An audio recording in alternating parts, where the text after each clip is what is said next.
Yusif Aliyev.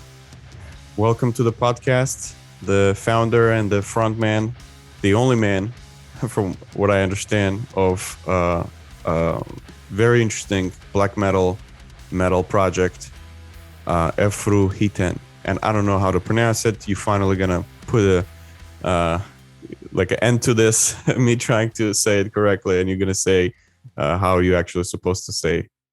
Yeah, that's plain simple Efruhiten, and that's all.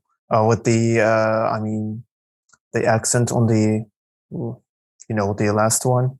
How do you call it? Right. Yeah. So this is it. Nice to see you, by the way, and thank you for inviting me to your podcast. It feels really good.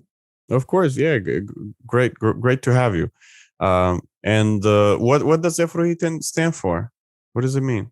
That was probably the hardest part regarding my music project. Finding the good name that would express it better. So it's the word Efruhiten. It's a piece of traditional Turkish music, from the centuries ago. It's like a music scale and a Turkish makam. How do they this is how they call it. But it's a really obscure one, and I didn't find even a sample of Efruhiten makam. Like, how does it sound? And when you would Google Efruhiten, like very little things, like nothing would come out in the results. So like it was a obscure word, and it looks and sounds nice to me, so I just went with that. But that was really tough to find a good name for this. Mm-hmm. That is a good name. I like that. Just to mention also, you have two releases of singles. There's no vocals. They're both instrumental, and I'm a big fan. I really like how it sounds. I love how it sounded first time I heard it. It has these this Eastern vibes, right? Let's just generalize for a second. And I think that's very unique. And in black metal, that has been quite it has been used by some more Western bands, and they even call it, I think, from what I remember, you would say Mesopotamian black metal. Like that was kind of this influences when they would sing about Marduk and all the guys, all the gods before the Greeks. Yes. And the sounds would be just these like very interesting riffs there is that Nile, go into. There is Melechesh, Melechesh is the one I was thinking. Of bands. Yeah, but Belfagor sometimes use some of that stuff. Yeah, but it became kind of popular. Basically, it was something that's been recognized. Mesopotamia, like it became some sort of stamp. So how does Efruhiten? Where do you go? Where do you take your inspiration? I see, like, I have been hearing all these bands, and I have been listening to a couple of them with great pleasure. Those which have these elements, they generalize it and tell that it's an Arabic scale, but there is no single Arabic scale that one might guess. There are plenty of them. The Eastern music in general is very sophisticated. The Persian one, the Mesopotamian one, the Egypt, like it all very diverse, and they all, deserve the attention to be investigated and implemented more. My idea with Efruhiten, like the very core idea, was that to make Azerbaijani metal, like 100% pure blood Azerbaijani metal, and like I also have a lot of inspirations and influences from other cultures. My second single, as you might have read the description, it was a Tajik song, that's not Turkey, that's far from us, but it's closer to Persia, actually, right? Ethnically, I think. Yes. The Tajik language is almost the same as Persian. Farsi, and it's a traditional Tajik song. I just like it, and I decided to make a cover of that. Let's say if that's acceptable word for that. But let's go back to the Azerbaijani influences. I have had music education when I was a little guy. I went to accordion classes, the smaller Wow. version of accordion, which Mm-hmm. which we call garmon. Got him. Yeah, right, right. Yeah, which has become a traditional instrument in Azerbaijan for many years. So I would learn different mughams and traditional tunes, melodies. So at some point of my life, I even thought about becoming a garmon player in the weddings. That Wow. was such one crazy idea. I had none of these metal things and like Western music, anything. Uh, that was how it got into my blood. I was all my time exposed to our national music, and I would learn the theories behind them to some extent, let's say. When I got introduced to metal music and all these heavy ones, uh, I decided like, why you can't just get the Azerbaijani structure, and make it metal, like make a really emotional and intense, a bold music, but it's an Azerbaijani one. Like at the moment, I see myself like a bard, let's say, like a traditional musician who uses just the tool for metal music to express my ideas. I'm more like an ashug or a bard, the how does there is a word for that, troubadour, I think. I'm more sort of a guy like that uses metal to express his vision of music. So my first debut single, um, it was based on Shahnaz Mugham. I just didn't get some Eastern sounding elements and like a generalized version and implement it, but I just studied the Shahnaz Makam and I mean Mugham, sorry, Turks call it Makam. And I used this scale to build some riffs on it. I would play the Shahnaz Mugham first on guitar. I learned that I studied my homework. So then I used, but of course I didn't do it without the traditional metal riffs as well that are typical to the black metal. So this is how we can call it. Yeah, that's very, very fascinating because I mean, we haven't spoken about this, but I'm just going to talk about this on this podcast, even though some of these things, my future projects. But with like Adorn 16, like my kind of goal was just to do, not to put myself in any kind of you see, that's what Boundaries, you happens. mean? Boundaries, correct. Limits, Yeah, yeah. thank you. Right. And no limits. Yeah. I was like, if I feel like doing this, I'll do this. If I do this, I was like very open minded with my approach. If I want to sing in Russian, I'll sing in Russian. If I get so in English, then it's English. And my first release was like basically from like Dostoevsky's book, right? That was just like inspiration for me. I just did like two songs that are based on Dostoevsky's book, work in general. And people were like, "Oh, that's a great idea. You're gonna do more books?" And I'm like, "No, I'm not gonna do just now books now. Like I haven't read that many books in my life. It's not like I'm this like librarian. Like it's just no. That was interesting to me. That was my interest. I'm not gonna just stick to that because that was the most popular release, right? I'm like 30 years old. I'm not gonna be this pop star, in the metal world. I just got to do what I love. Um, but then one of them also, it's funny. I still have it. I swear, I can show you. I have a song that's been in a demo version for a very long time, and it's called Ashuk. So all That that sounds like topic, interesting and yeah, I that mean topic, simple. yeah.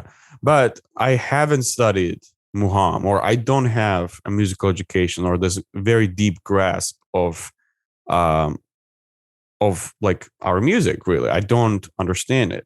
I don't have education. I just always kind of played what I felt that felt right.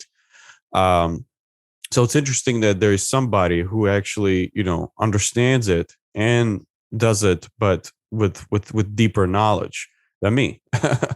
So I it's very appreciative and very interesting.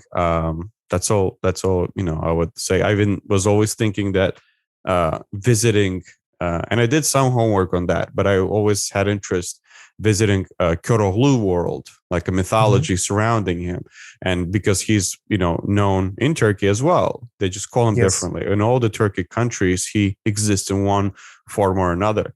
And I always even had like a image for like I'm just spoiling everything, but whatever. I just always had that image of even like a cover of like a black metal painted guy on a horse with a guitar, with like a metal guitar, like the classic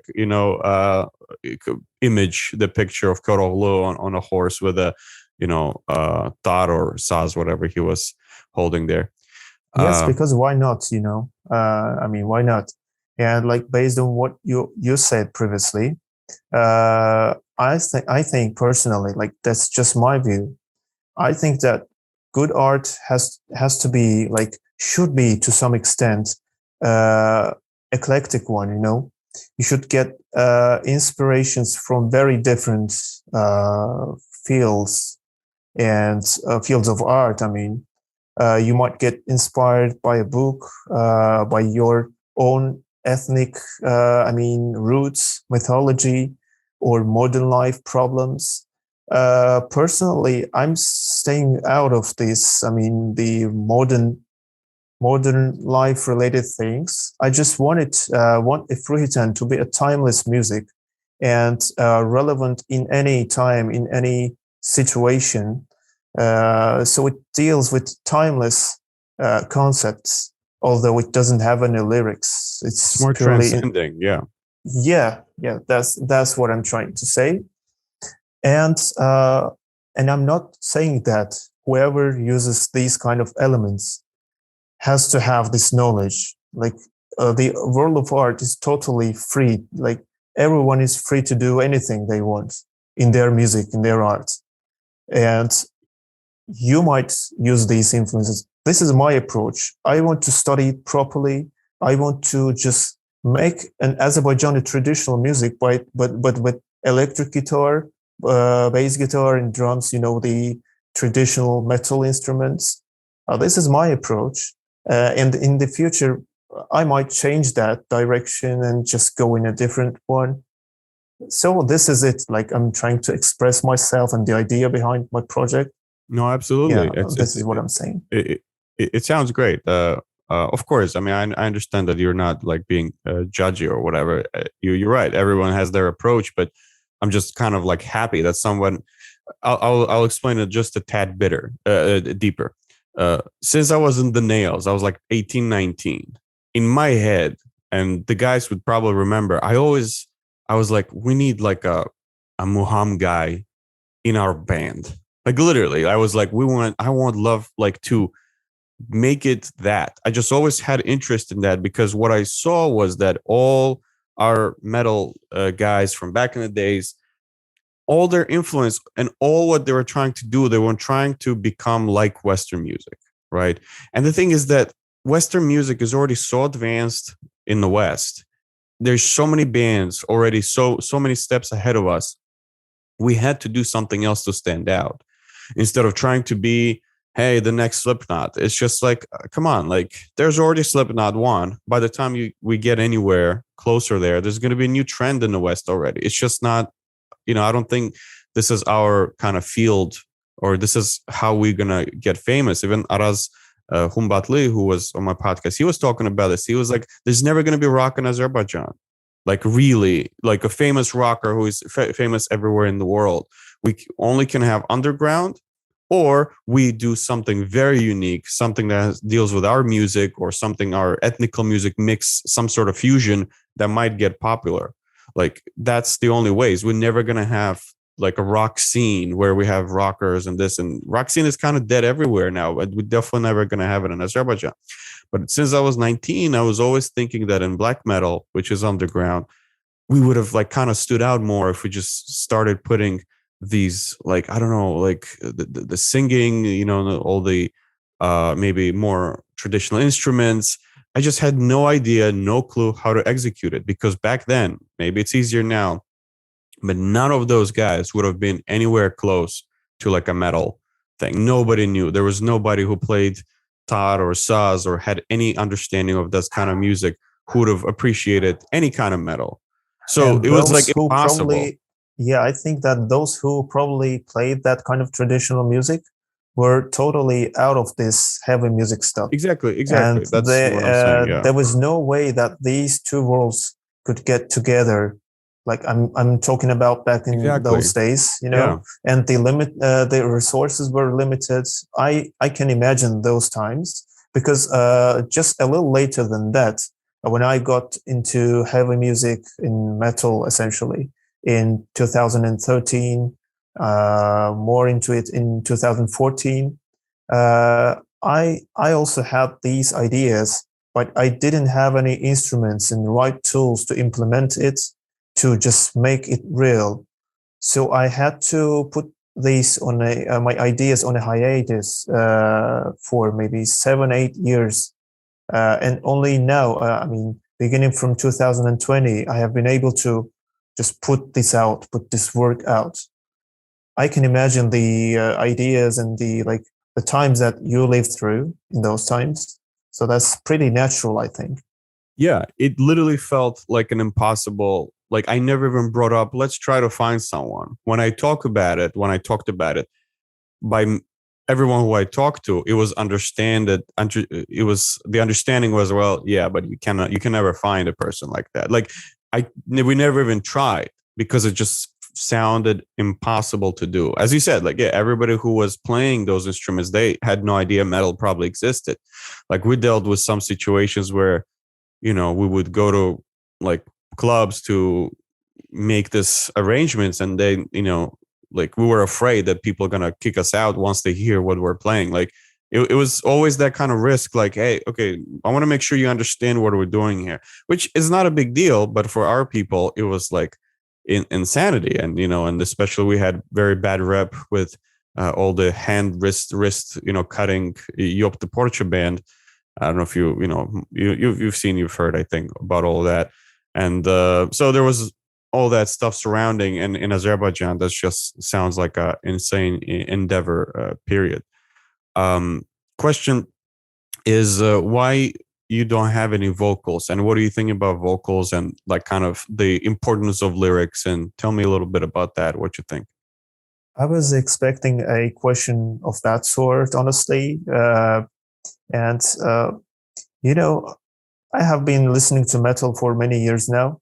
And there are, again, from my point of view, there have been very few bands, very few albums and music that had this really brutal and really emotional vocal, I mean, harsh vocal, that would really contribute to the music itself. Uh, I was always seeing these vocals like something like, I mean, how do they call it? Not natural, like something added on it afterwards, and not suiting very well. This is to my ear, of course. Like many people enjoy heavy music exclusively for its vocals. That's one, that's a different taste. That's a different approach. And in my opinion, music is there for us to express certain emotions and ideas that we cannot deliver using words, using poetry, using, I mean, the written words or spoken words. I think music transcends that. I mean, words. So this might sound as a primitive idea, but when I when I thought about what kind of vocals Efruhiten might have, I really couldn't spoil my music with some sort of vocals. There was any type of vocal would just destroy it and kill the vibe, kill the message. I mean, so I wanted Efruhiten to be without vocals, at least for now, and I hope that it goes this way. And this is just what I think about Efruhiten. I might have a different project in the future that might include vocals. I might do the vocals or somebody else, maybe. Efruhiten is exclusively solo project. exclusively instrumental project. Yeah, so that's So basically that's it. right. Well, I actually like agree slash this. I think I agree with you more than disagree. Um, it's interesting because you explain vocals kind of the same way like I do usually, and Mhm. like I hate when people say like me or early on in my early days I would play like some thrash metal to people or some other songs and I'd be like, oh, listen to this, and they're listening. It's been like a minute long intro, right? Which sometimes Mhm. happens in metal or black metal especially, and they're listening, they're like, are they gonna sing? And I'm like, the song has been going already for a minute. Like you, you were supposed to like it already. You know, it's why you're waiting for the vocals, and that was always like annoying to me. I was like I was get mad. I would get, I was a very like cynical teenager, right? I was just like super angry. It's like you're stupid, like. And it's like, well, what do you think? Like back in the days, the first music, they didn't have vocals. Like all the classical music, it's called classical Mhm. because it's such early, early, deep, very rich uh, library of music. Called classical has not one vocal in it, one lyric in it. So it's how are people supposed to like that? Like, and people don't have that understanding, right? Because they're conditioned to popular music where they start singing right away, where producers think that otherwise song gets boring, you have to start singing. So that concept, of course, I despise, I don't like, I hate. uh, but the way I look at vocals is like another instrument. Like, for example, lyrics were never important for me. It's all about, like, I was like you can say to someone hello, or you can scream at someone hello, or you can sing it differently. So it doesn't matter what I say, the emotion that it produces is very different. And clearly in metal everything is screamed at you, so emotion is kind of always there, and it just adds another layer to me. Is always, it's not really about the lyrics, about the singing itself, but it's another instrument, another layer of ambient that adds to the emotion. That's always that, I love metal that has, especially black metal that has vocals, because it's just another layer of that human kind of scream of the soul that gives me more kind of power. But it's never about like the lyrics and what he said and what he didn't say. I was never into like reading lyrics or poetry. A couple bands sometimes, like when I was younger, I tried, but like that's not as important to me. Like, and Dark Space, I don't know if you know the band Dark Space. They play this Yes. like space black metal, like a very incredible band. They sing, but there's no lyrics. Yeah, Like they for sing gibberish. They just gibberish, scream. right? Yeah, which is, to me, into my understanding, the way I describe vocals right now, I should be in favor of that kind of, singing kind of. I don't like, I don't want to. I for my music, I prefer to write lyrics, but again, the way I describe, vocals, I should be agreeing with Dark Space. That sounds like a fine plan, because their music is, you cannot call it like cheap or shallow, because I think they achieved pretty interesting sound, and they're very unique and very committed to like what they're doing. So Yes, yeah. and I agree with everything you said in your statement, in your last statement, and like you just completed the parts that I didn't mention in my ideas. So I exactly think the same way. The thing is, it has to do with my personality as well. Like throughout my life, I have had difficulties with expressing myself verbally. I have always been a very antisocial person with very limited social skills. I'm not saying this like something to be proud of. Like this is just the way it is. It is, and my music is my product. It's the product of my brain. So it had to, like, I have always looked for a way of expression without actually speaking or like approaching somebody and saying, hey, this and that, and or uh, this is like Efruhiten is something that I have the ultimate control over it, and this is my way of self-expression. I might not put many ideas into it, like some open ideas, but it just expresses some emotion just using the music and the tone and the patterns, the melodies. And I also really care about the production values, like the texture of the sound, how it sounds. Like the thing that the reason that I delay with my releases so much, like throughout this year, I have released only 2 singles. There are a couple of reasons for that. One is I have been working full time and I'm studying full time at a university. By the way, I'm studying art history, so I get a lot of inspiration from my university courses. Uh, I basically have no time, and apart from that, I really care about the production, and I have a sound in my mind, and I want it to sound exactly like that.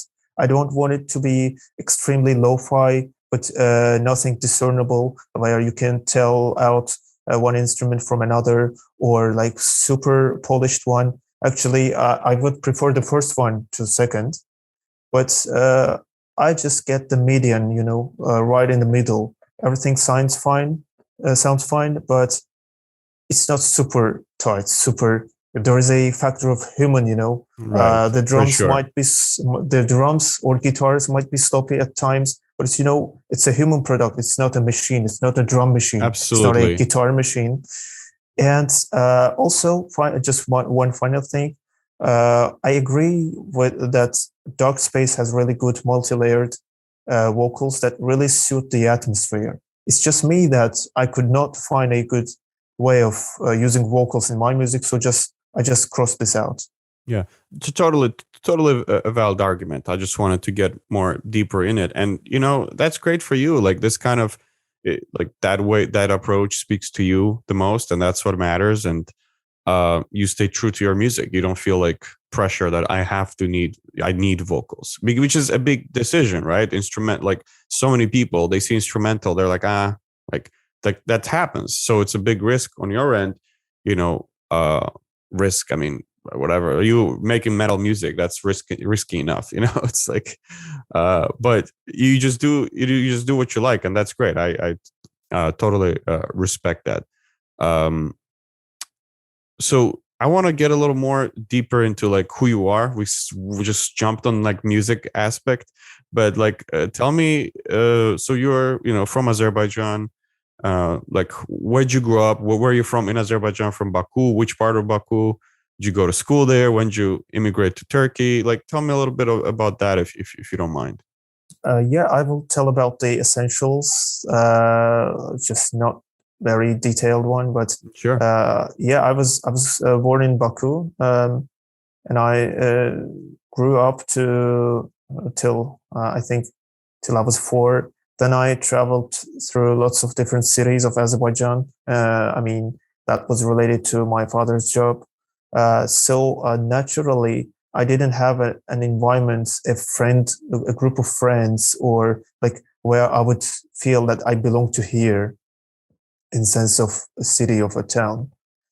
So made that made me an introvert person, somebody who is turning into himself always and always relies on his own energy and resources. I implement this idea as well, like my way of life, into my music project as well. I am the person who records, who composes, who plays, and I mean, mixing, mastering, promoting everything, even cover art. I do everything by myself, and all with the resources, with the instruments that I bought with my own money that I earned. You know, it's just a very closed environment of me. It's not like narcissism. It's just taking the minimal. It's a minimalistic and individualistic approach. I think I rely only on myself in this life. So this is what Efruhiten is. Now let's go back to the childhood. As I said, I lived throughout different towns.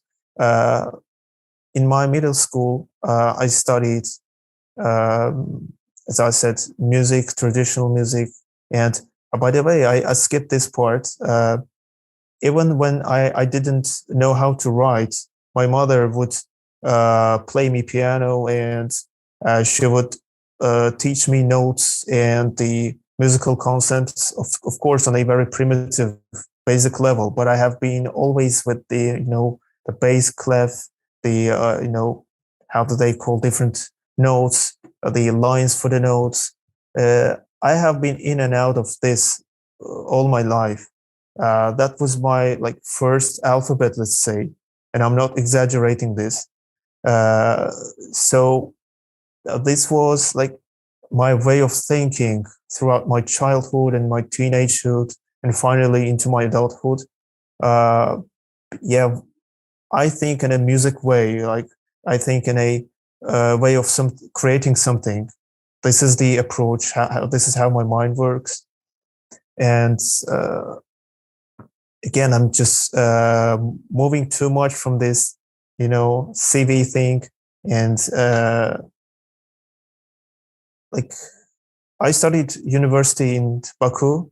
I studied petroleum, oil and gas engineering, but I gave up this education at the fourth grade because that was not what I was intended to study, and I just went for Turkey to study art history, and I'm also studying photography and cinematography as a like I'm studying two majors at the same time. Double major. Yeah. So that was during the oil school times when I discovered that I'm an art person, I'm a creative person, so that's what I will go for. And so this is here I am. Like this is right now only in my 25. I'm doing what I'm really wanting to do, what I was intended to do. Yeah. That's good. I mean, you gotta again, like the thing is like the world can tell you what you should do, but I feel like you can only do you. You can never. Otherwise, you're miserable. Like I almost went to pharmacy school when I was 20. Like I almost because just too many influence of people saying this, saying that, and then I had to like really just kind of okay, no, I'm gonna go to film school, and it was just in a Yeah. matter of like a day, I just reapplied even though for like a year I was like, okay, I guess that's what I'm doing. I'm doing gonna be a fucking pharmacist. Like, it's just I don't want to do it. It's just not me. I be like, I don't care. I'll figure it out. I um, think you're lucky to almost enter that school. I mean that university, because I actually wasted my 4 years studying a major that I didn't like. I always looked for different ways to go abroad and study different things, but I just didn't get that chance financially. I mean, of course, the same way that I would not get financial means to make my music. I have been planning and imagining myself being a musician, doing putting out these releases in 2014, 15, 16, and only now I have the stability and the means to do it. So it takes time sometimes for sure, throughout the life. for sure. But on the other hand, there's a big topic of like, um, the gear, right? The gear is such a big, and it's the same conversations in filmmaking, right? The same exact parallels. I see it all the time with the music world and filmmaking world is I need this guitar to make my music, or I need these headphones before I can start, or whatever. Or the same with the cameras. It's like I need that camera to make my shot, or I need this Ronin stabilizer to get this shot. Like that's all like kind of the BS, right? The ideas we put on our heads that no, like Ola England plays, whatever his brand, I forgot Les Paul, already. Well, let's Gibson, no, it's yeah, whatever, yeah, sure, like any of those, right? And it's like no, like this guy plays that. ESPs is the black metal, guitar. I need ESP. I cannot do it on my whatever Yamaha, like, but you can, right? The reality is that you just go and do it. And I know we were always afraid. We think that people are going to judge us for our gear choices, but the thing is, like, an artist can just start need like a pen or pencil, or it doesn't matter, and can just start drawing, and you can just start doing work with what you have situation. People really disagree with this. Like, a lot of people really know you have to have a certain standards, and the rest are like, they're not real instruments. They're not real like toys. But the thing is, the more that's comes into like consumerism and like the way they market these things to us, that we get like confused and forget about the art part. It's just take your drumsticks and just start, hitting and just start working. The thing is, all these limitations regarding gear, regarding even time limitations, financial limitations, these all bring out our creativity. And if let's say if you are a pencil, then all these limitations are just sort of a pencil sharpener for you. Like, it just makes your talent sharper and puts you into certain limits, and you squeeze out your creativity with that limited, bare minimum equipment. Of course, you have to have some sort of guitar, some sort of recording equipment. That's right, for sure. But again, as you said, it's like something coming from the consumerism in the modern times, that it puts a necessity on us to buy the right gear. I mean, how like they call it, the right gear, the one exactly. and only thing to do. Yeah, no, absolutely. And and like, now, not to blame it on on these companies that do it. They doing what they're doing. They decide to do that. That's their way of making money. But it's definitely about us and educating ourselves. The artists who are get confused by things like that. I've been in film school.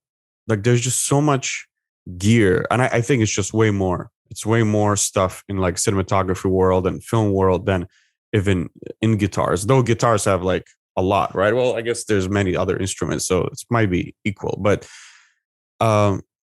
there's million companies and million like ways of achieving the same thing, and people get just overwhelmed and they don't know what to pick, right? And just some people are not good. They like comfort zone. They don't like experimenting. They like learning their tools and just work with that. And some people just cannot even make that choice. And it's like, it's just the nature of people. And that's when the question is like you have to figure out your budget and work with what you have, and not jump around, and just work, spend more time on creating your music than the same time you pick choosing gear. I know it's kind of sounds like a silly conversation, but it's a real conversation that's happening in these worlds. It's like, just forget it. Like, people forget about art. They spend too much time buying gear and showing it off on Instagram than actually creating music. Like, nobody gives a shit. Like, what do you record it on? Every time I hear, "Oh, what'd you use to record this song?" It's like, just listen to the song. Just what do you think about the song? Tell me. Like, stop asking me. Like, the same with the cameras. I hated the question always, "Oh, what camera did you shoot it on? Looks professional." It's like, what if it didn't look professional? It doesn't make a difference. Just, what do you think about the movie? Just watch it. Just watch it. Tell me what you think about the film. Not about, whatever, how did I achieve this shot or that shot. It's like, I know I get emotional over this stuff.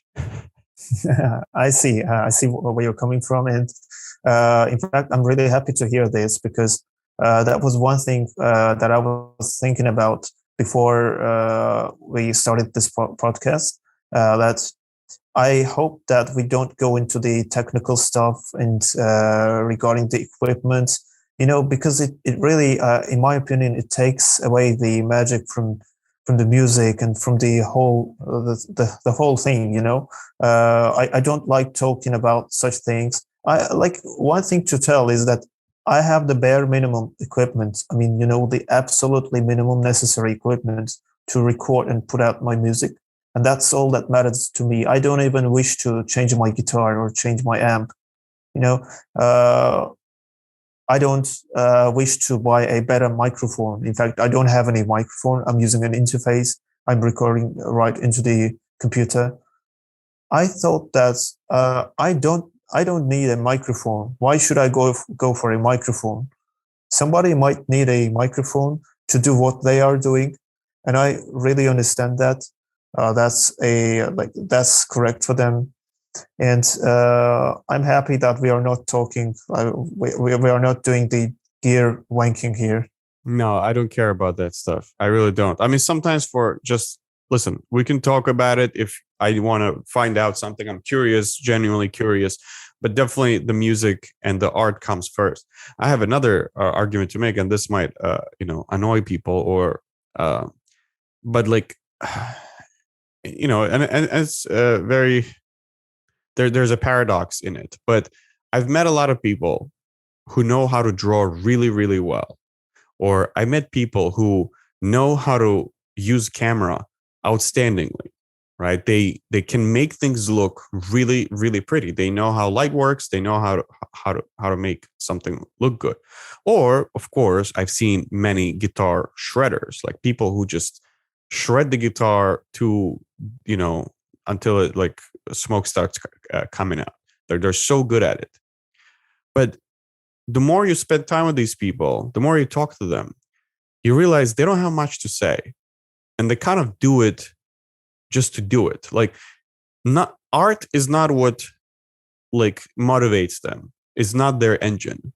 What motivates them is things like discipline, order, because they practice so much. They just love the idea. It's like a gym people, like people who go to gym, and then there's people who do martial arts, right? And they love the maybe not a great comparison. Just forget it. It gets too confusing.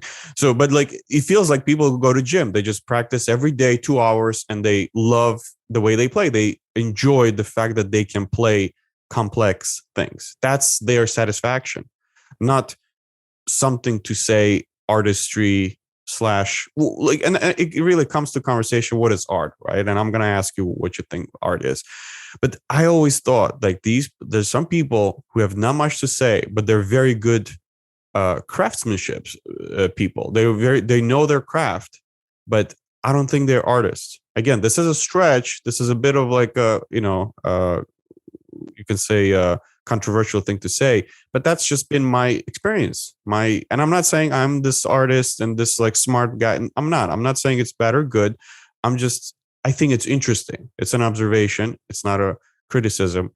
I don't know how to shred. I never had interest in guitar. I always had interest in music. And when I was like, how can I make that music? It's like, well, you got to know how to use guitar and these basics of instruments. I'm like, all right, I guess these are the tools.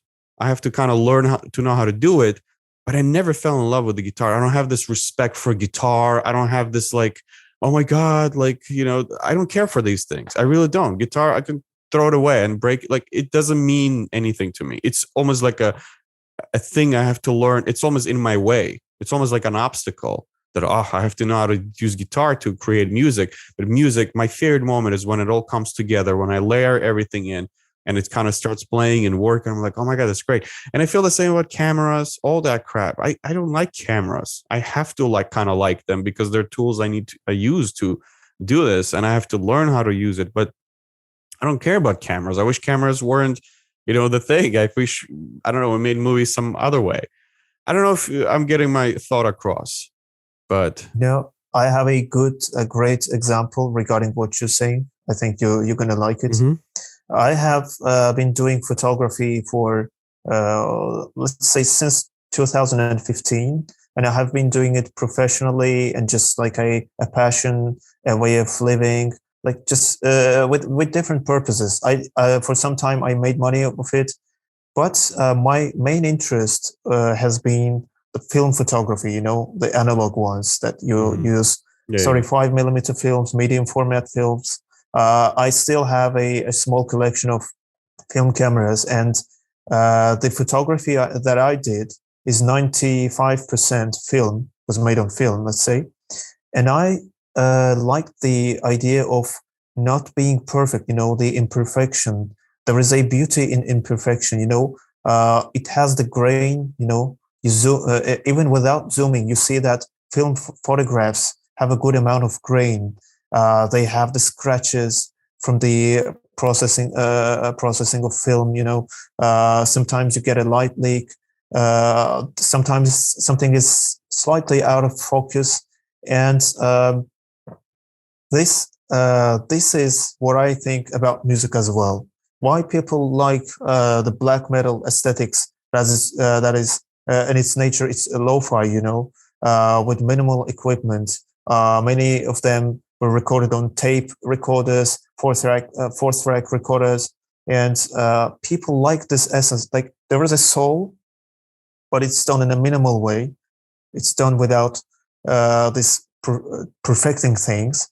And I also think the same, and I agree with you about the gear getting on your way when you're doing art. At some point when I was doing photography, I did experiments with pinhole cameras. Probably you know about that. I made a matchbox pinhole camera. I did it entirely from what I found at home, and I put a roll of film into it, and I went to the Yasamal cemetery. It's a very simplistic camera that has no lenses, no viewfinders to focus, nothing. You don't have a shutter, you don't have any other shutter speeds. You just get the hole open, and then you close it, and done. Yeah. And when I went there, I felt that the boundaries between me and the object I'm photographing, they just vanish. You don't have any lens, anything between you and the object. You become one with Yasamal Cemetery. You really breathe that air. You get the atmosphere. You live inside yourself. So the results might not be perfect, but you can, of course, do something valuable with that kind of camera. Many people do that. But it was the essence of getting one-to-one with the object, getting into a single something, let's say something. Yes, so this can be applied to music and other arts as well. Yeah, it's a very interesting conversation. But I would like to add something now, like further down. If we go even deeper, right? Now you did the pinhole camera, and you work with it, and you got the results that you got. You basically kind of didn't really have much control of your results. You got something very raw, something, and that was your goal. You achieved it. You wanted to see what that looks like. The real question why gear is getting, like, the real reason why all this stuff gets better and better and better and better every time. I don't know with music, but I can definitely talk for film, cameras and stuff, is because none of that stuff compares to our eye. Our eyes are so perfect and so unique, and the things we see, the sights we see, when we want to capture them, we take our phone, we snap, and it looks like shit.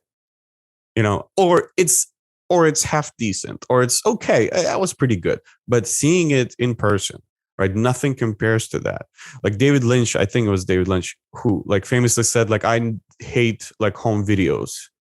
I like it more in my memory. I like more when I played back from what I remembered, what stayed in my memory. Like just home videos, he was just I don't know if it was him, or I don't know how strongly he was against it or not, but he mentioned something like that. I don't want to put words in his mouth, but something along those lines. And I was like, that makes sense. I mean, and we kind of see that nowadays as you go to a concert, and like most people, 95% people have their phones and just recording in, and not, nothing stays in their head and their memory. Their memory is through the lens of the phone, which is kind of bizarre and crazy. But that's, the world we live in. That has to do with, they want to post a shitty video on Instagram and show people that, oh, they have a cool life. They go see this band. Listen, I'm guilty of some of these things too. Like this happens, this is just like what the world we live in.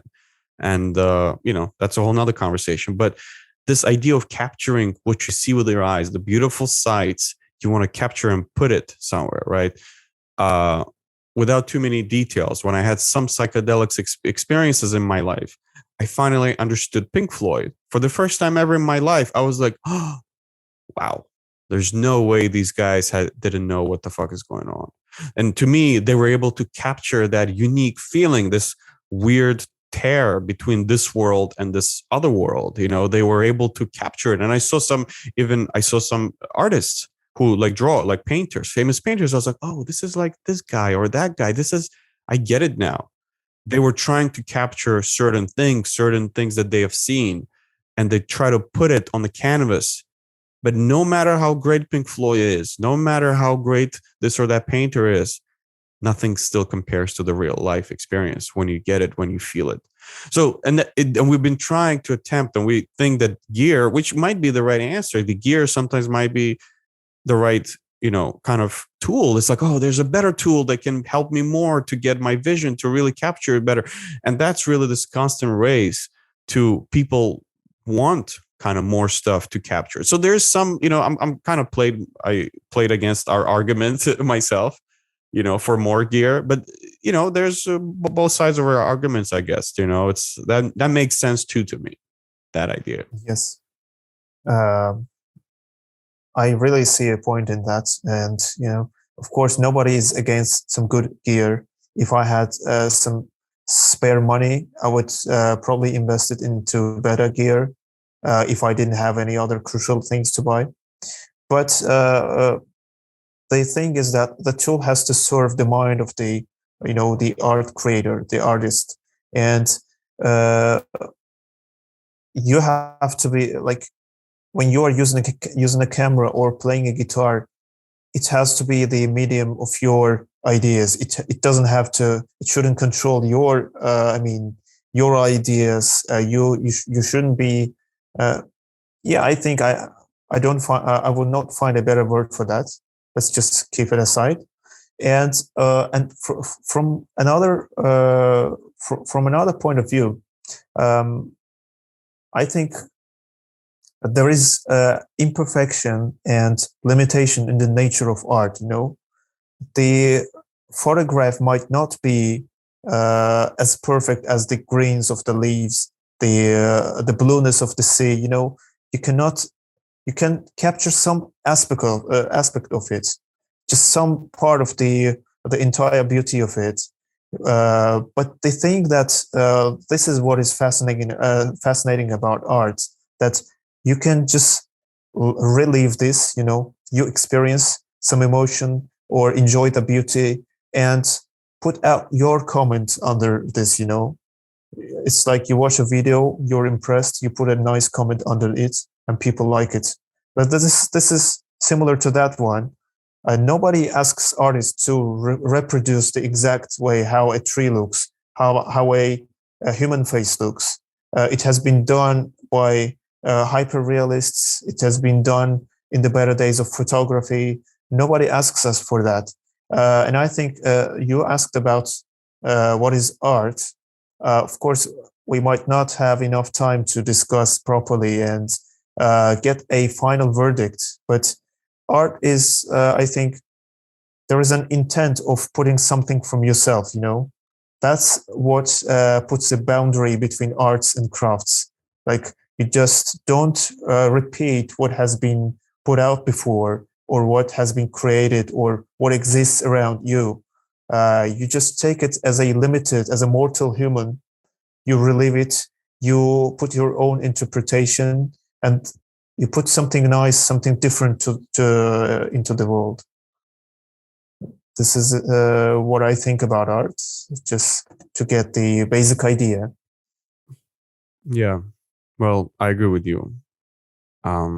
It's basically, as you said, like the intent to put something from yourself. Like, it's really just like have something to say, and that's always been my issue with some people that I've met throughout my life, is that they think they have something to say, but nothing comes out. Or they rush into it. They get influenced by what they should do, and not what they never ask themselves, what should I do? And that's again, I just talking strictly about people, in film school, like all these people who learning the crafts and don't even understand why they're going to film school. They just love movies, right? They might not even be artists, but they just love movies and they thought it's fun. But then when the artistry comes as a pinnacle point of your career, and you're like, oh, do I even have what it takes? Do I even have something to say to do it? And it's like, maybe you don't. Maybe you know, maybe it's not for you. I don't know. I mean, this is again controversial stuff where I start talking about who is an artist and who is not. But this is why we're here. But yes, and I should add that a real artist, in my opinion, is not just doesn't spend time thinking what I'm doing is art or not, or who is an artist and who is not. It's the job of the critics and the art gallery owners and the art sellers in the galleries. They put high price tags. They love discussing. They like criticizing.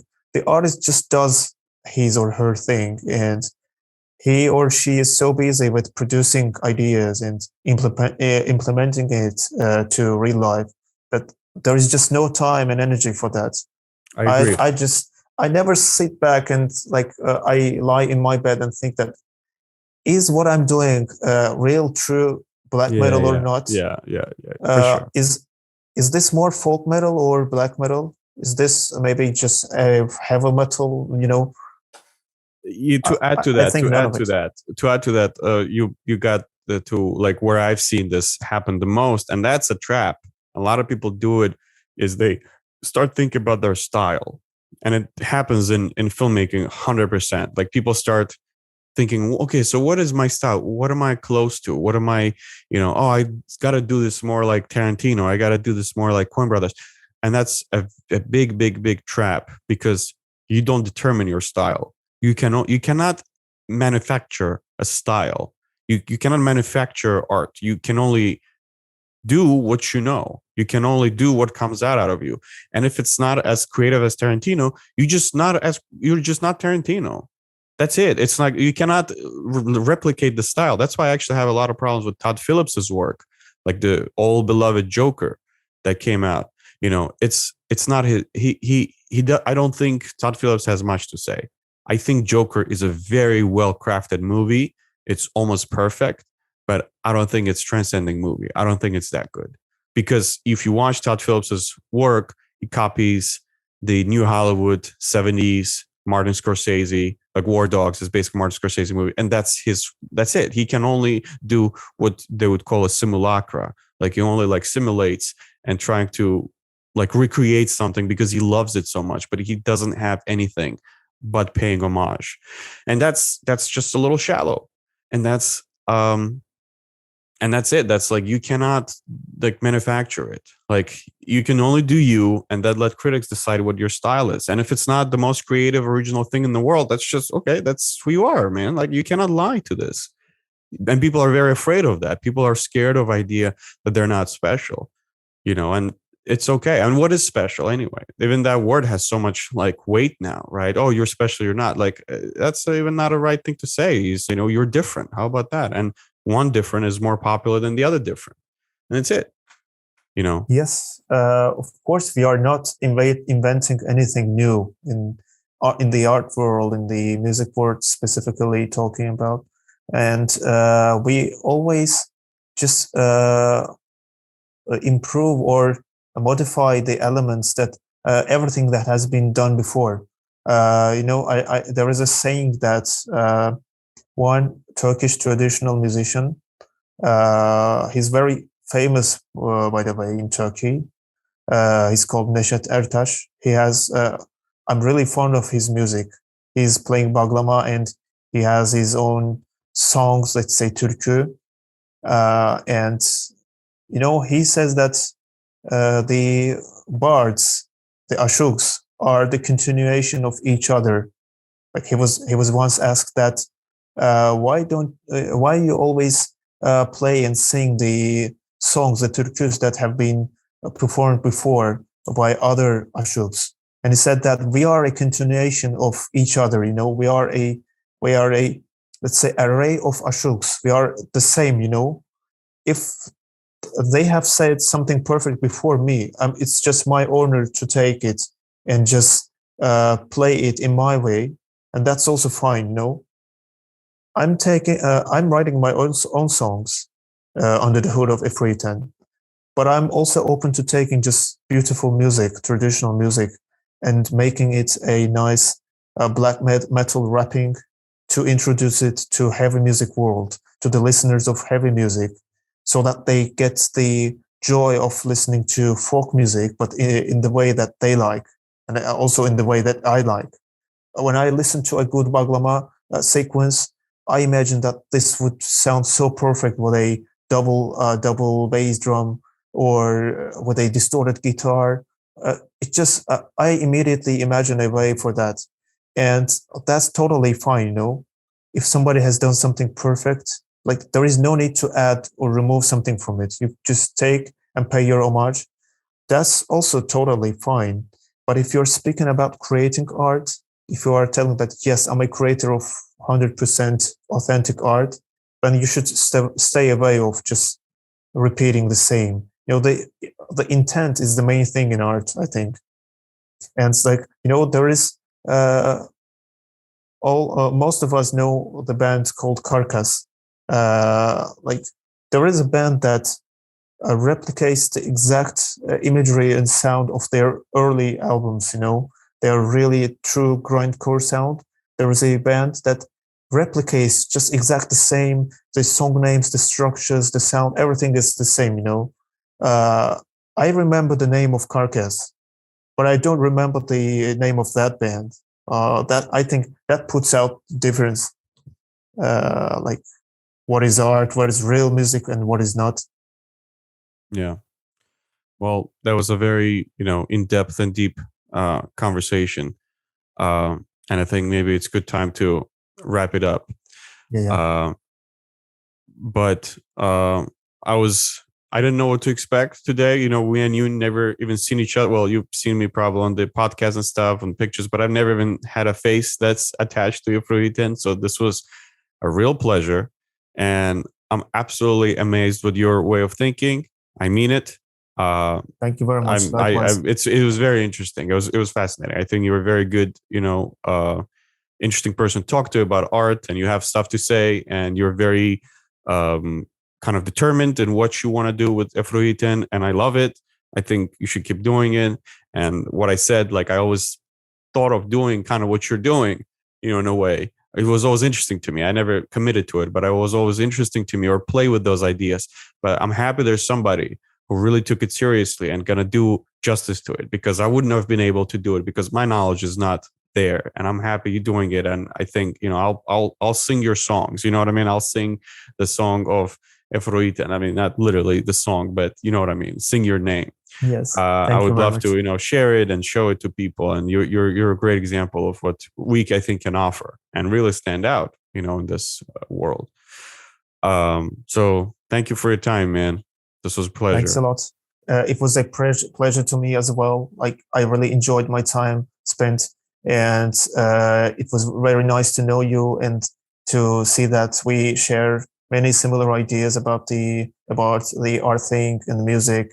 And I'm really hoping to see more of your work. I mean, to see and hear, because you're working in different fields, in the filming, the cinematography part of the thing, and the music as well.